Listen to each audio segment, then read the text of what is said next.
Assalamualaikum, salam sejahtera. Saya Kapten Rais daripada program Lemak tu Lean. Batch 1 dah sold out, batch 2 dah sold out. Sekarang ni tinggal peluang terakhir untuk korang join batch ketiga Ramadan Edition program 7 hari Lemak tu Lean. Kita akan bermula pada 28 April 2021 dan jangan risau, insya-Allah dengan metod Lemak tu Lean masih sempat untuk korang hilangkan boroi, dapatkan bentuk badan yang lagi kurus, yang lagi fit, yang lagi lean, tanpa perlu pergi gym, tanpa sebarang alat senaman, tanpa produk kurus, tanpa suplemen kurus, 100% natural. Dan yang lagi best, semua korang boleh buat dari rumah sahaja. Sebab Alhamdulillah, walaupun dalam 7 hari, ramai yang dah berjaya hilangkan boroi dekat perut. Yang paling penting dengan kos dan harga yang paling marhain saja. Hanya tinggal beberapa slot saja lagi. So, kalau nak daftar, klik link di bawah. Jangan terlepas, siapa cepat, dia dapat. Jadi, korang bolehlah daftar untuk program Lemak tu Lean Ramadan Edition untuk dapatkan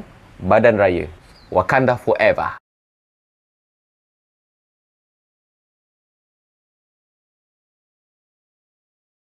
Rasulullah time bulan puasa pergi perang. Kita nak mengelat. Gila. Assalamualaikum. Salam sejahtera. Hai guys. Selamat kembali ke dalam channel YouTube RH TV ataupun Rais Hamid dan masih lagi bersama dengan YouTuber yang tengah mengejar sikit lagi nak ke 100k subscriber, iaitu Rais Hamid. Apa hal korang? Selamat berpuasa. Aku dekat mana? Aku dekat outdoor sebab ada dalam komen yang request, Cap, cubalah buat shooting tu dekat tempat lain selain daripada rumah. Aku buat dekat beranda rumah aku. Ni kira okey lah ni kan. Sebelum tu aku nak peringatkan kepada korang, okey, sempena bulan Ramadan pada tahun 2021 ni, kepada sesiapa yang tak bayar zakat lagi, sila tunaikan kewajipan anda menunaikan zakat fitrah. Siapa yang anak-anak muda yang ada duit, bising. Aku harap korang dengar sebab aku pakai mic. Kepada anak-anak muda yang dah ada sumber pendapatan sendiri, bolehlah start bayar zakat untuk mak, untuk bapa. Okey, semoga korang semua akan dikurniakan pahala dan rezeki yang bergada-gada. Ingat, jangan lupa zakat tolong tunaikan, nanti lupa. Untuk video kali ni aku nak cerita aku punya pengalaman berpuasa semasa dekat dalam tentera, semasa latihan tentera, semasa bertugas sebagai seorang tentera dan sebagainya. By the way kan, sebelum tu lah, apa yang aku cerita dalam video aku dan apa yang aku cerita dalam video-video aku yang lepas, semuanya mostly adalah pengalaman aku lah sebagai seorang tentera, pengalaman aku yang itu, pengalaman aku yang ini. So, kepada sesiapa yang triggered dengan aku punya pengalaman tu, apa yang aku cerita ni adalah pengalaman aku, apa yang aku rasa dari sudut perspektif aku, dari apa yang aku lalui. So, kalau korang-korang yang nak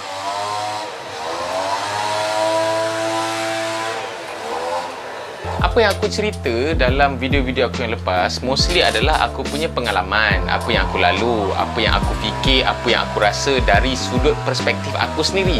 Jadi kalau korang rasa triggered, rasa macam ini macam ni salah, ini apa yang aku rasa lah, ini apa yang aku lalu lah, macam aku sendirilah. Aku pun suka dengar juga pengalaman orang lain dan apa yang kita boleh belajar daripada pengalaman orang tu.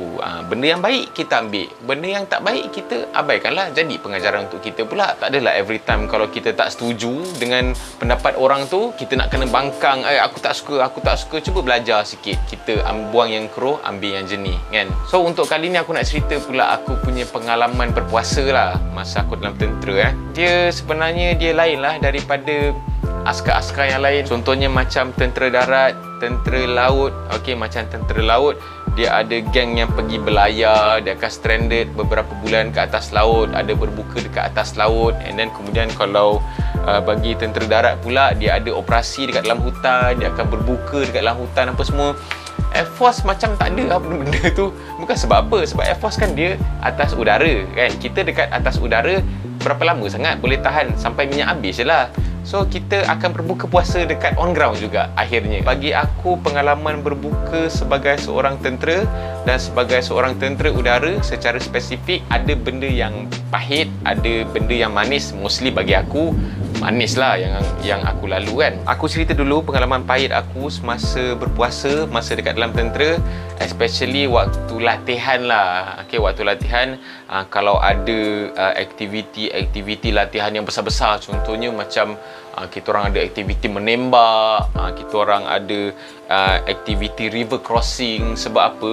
Bila kita ada aktiviti yang besar-besar, mostly bahagian setup, bahagian nak organize apa semua akan dilakukan oleh kadet-kadet tu sendiri. So penat lah. Contohnya macam menembak, kita orang nak kena draw senjata sendiri, nak kena setup itu, nak kena setup ini, macam-macam lagi. So memang penat lah. Dan adalah kejadian yang tak berapa nak manis, dia berlaku juga.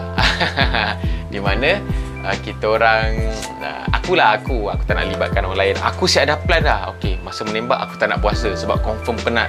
Tak payah nak poyo-poyo lah, aku akan tahan apa semua kan. Aku punya skill di mana dalam aku punya water bottle tentera tu, sebab bila kita orang menembak, kita orang kena pakai FSMO, full service military order, complete dengan dia punya dia punya pouches, dia punya harness apa semualah. So cerita dia, dekat aku punya water bottle tu aku isi air sikit je. Dia dalam 1/8 je daripada water bottle tu. Air apa yang aku isi? Aku isi cordial oren. Sebab dapat arahan daripada jurulatih. Masa tu bulan puasa, dia cakap water bottle aku tak nak ada isi air. Kalau dapat rasa ada air, penyakit lah. Lepas tu cordial pula dia macam pekat kan. Kalau macam dia goncang, dia tak berapa nak bergoncang sangat lah. Lagipun aku isi dia sikit je. So bila jurulatih check, okey, hang punya tak ada air. Tapi sebenarnya ada cordial dekat dalam.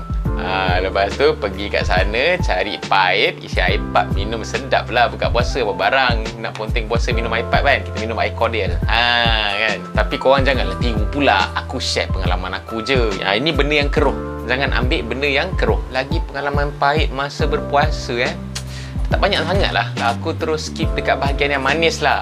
Kalau bulan puasa, best.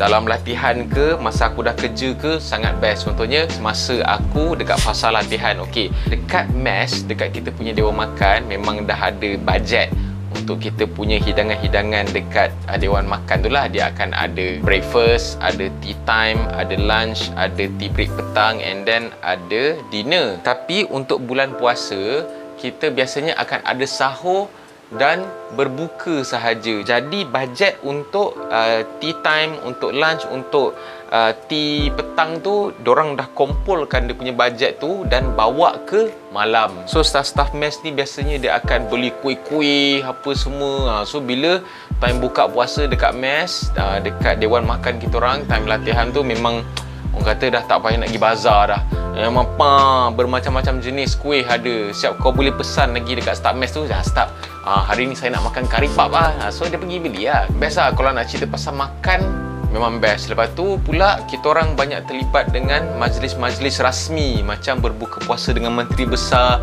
berbuka puasa dengan Sultan Kedah. Memang terlampau banyak aktiviti buka puasa. Tapi yang agak renyah sikit bila ada aktiviti berbuka puasa dengan CEO lah. Dia bukannya apa, dia yang tak bestnya sebab bahagian setup, bahagian nak fitik tu, kena angkat kemah lah, nak kena angkat kerusi lah, nak kena angkat meja lah. Lepas tu pula ada kena buat persembahan nasyid lah. Tu benda-benda yang bagi kita orang lah macam alamak, aku nak tidur lah, macam tu lah. Lepas tu juga aku ingat ada banyak kali juga, setiap tahun juga kita orang akan ada aktiviti Qiyamul Lail. Sampai pukul 2 pagi, 3 pagi, 4 pagi kan. Memang masa tu aku rasa kita orang punya Qiyamul Lail tu mostly ke laut lah. Sebab bila kita mengantuk, apa yang kita baca pun kita tak sedar. Kita akan buat solat sunat tasbih kan. Kadang-kadang bila time rukuk tidur. Rukuk tidur, sujud tak bangun, ada. Tapi banyak aktiviti-aktiviti masa bulan Ramadan ni lah. Kita buat pertandingan tilawah Al-Quran, kita buat pertandingan nasyid, macam-macam. Memang kebanyakan aktiviti-aktiviti untuk bulan Ramadan ni akan dipenuhi dengan aktiviti-aktiviti keagamaan, untuk memenuhi bulan puasa ni. Kena work life balance lah. Bila time kena beribadah, kita kena beribadah lah.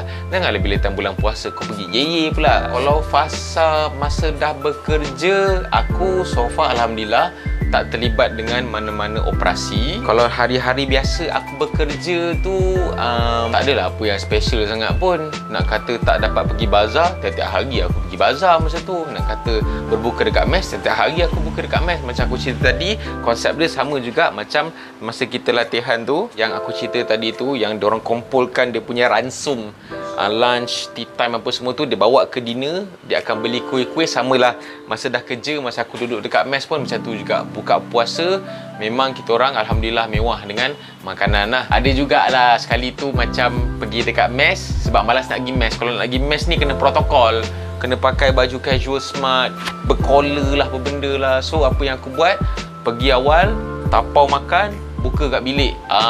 Itu pun ada juga. Tapi bila aku dah start bekerja, macam aku cerita tadi juga, masa latihan tu ada majlis-majlis rasmi kan. Masa aku dah kerja lagi banyak gila majlis-majlis rasmi. Kena berbuka puasa dengan Panglima, berbuka puasa dengan Menteri Pertahanan. Memang banyak gila function lah. Orang kata, wih memang tak senang duduk lah, asyik-asyik. Hujung minggu ni kita ada berbuka squadron, kita ada berbuka dengan trade, berbuka dengan trade master, buka dengan panglima ini, berbuka dengan panglima ni. Memang tak habis dalam sebulan tu, memang penuh. Dari segi tugas pula, tugas tak ada pengecualian. Yang mana kena bertugas, kena bertugas. Yang mana kena kerja shift, kena kerja shift. Yang mana kena fly, kena fly. Dia tak ada macam, okey bulan puasa kau punya kerja kurang sikit. Dalam askar tiada. Sebab apa? Malu kat Rasulullah. Rasulullah time bulan puasa pergi perang. Kita nak mengelat. Gila. Mungkin pengalaman aku bulan puasa ni dia tak seperti yang korang harapkan lah. Sebab dia macam tak berapa nak mencabar. Tak macam aku tak tahulah apa yang korang harapkan. Maybe aku berbuka dengan tenuk ke, berbuka dengan biawak hidup ke. Tak ada. Air Force alhamdulillah tak ada. Sebab kita orang punya operasi dia bukannya melibatkan masuk hutan, dia tak melibatkan kita orang dekat laut. Kita dekat udara. Udara ada limitation. Minyak habis, turun. Kita banyak berbuka macam awak lain lah. Kecuali lah yang ada standby. Contohnya macam skadron helikopter yang kena standby dekat base-base yang ada search and rescue, base-base yang ada flying ni. Itu yes, diorang kena attach dekat sana, kena standby. Tapi berbuka macam biasa je. Tak adalah nak kata diorang tak makan je. Cuma beza dia, ada kalanya kita tak berbuka dengan keluarga lah. Itu je lah. Tapi untuk kita orang, kalau setakat tak berbuka dengan keluarga tu macam benda biasa lah. Benda yang dah boleh expect dah dekat dalam tentera ni. Benda yang kau akan kena hadap. So takkan nak komplain, takkan nak merongkot. Kau juga yang pilih cara ni, askar. So tapi apa-apa pun aku masih lagi bersyukur. Aku masih lagi orang kata aku embrace lah aku punya pengalaman.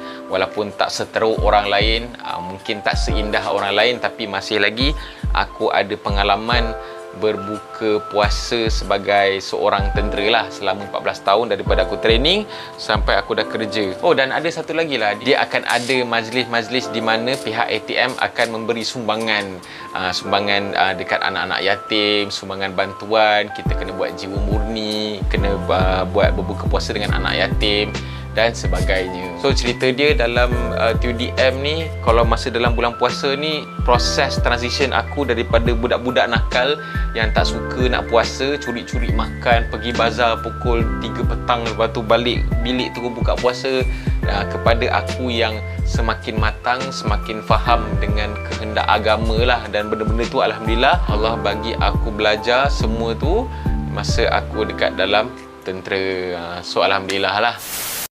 So macam mana pula dengan korang yang tentera laut, korang yang tentera darat?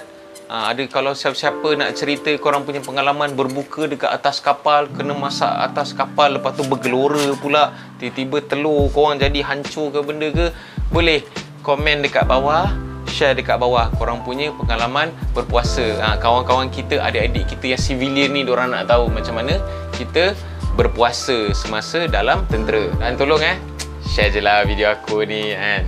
Walaupun macam tak menarik sangat, alah share je lah kan. Tekan je share tu, bukan rugi pun. Dan macam biasa guys, jangan lupa untuk tekan butang like, jangan lupa untuk tekan butang subscribe, dan tekan butang notification untuk video-video aku yang seterusnya. InsyaAllah lah aku akan carilah benda-benda yang best untuk aku cerita dekat korang.